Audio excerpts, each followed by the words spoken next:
And Sumna, greetings again.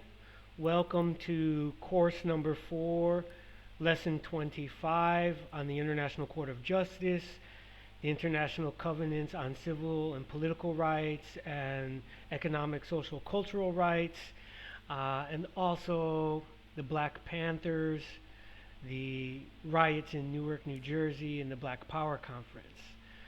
So this period, right, late 1966 through 1967, we're going to learn how this was the pivotal turning point in terms of the mood and the liberation struggle in the United States.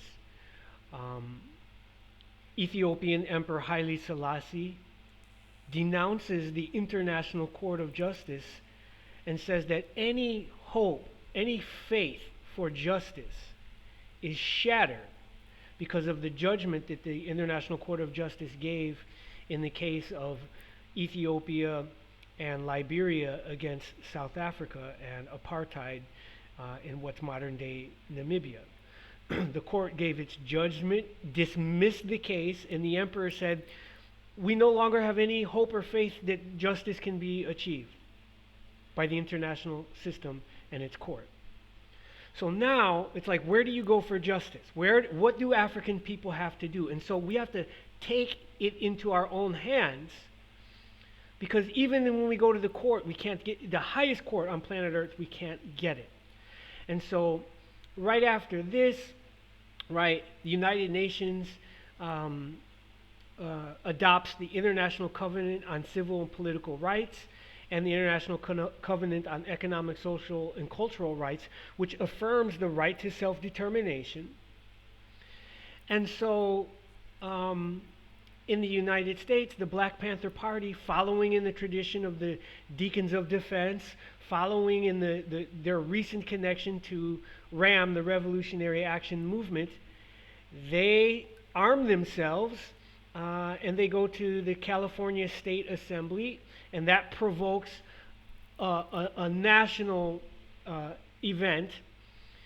And the mood of black people, the level of frustration with the brutality that they're being faced with, the poverty, the systematic racism, it explodes in riots which start in Newark, New Jersey, spread across the country.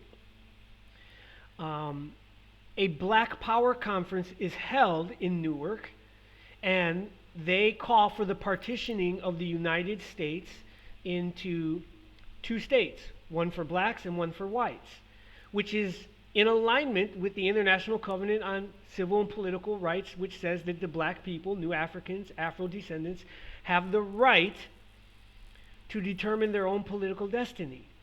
If they don't want to become part of the United States, they can choose an alternative political destiny.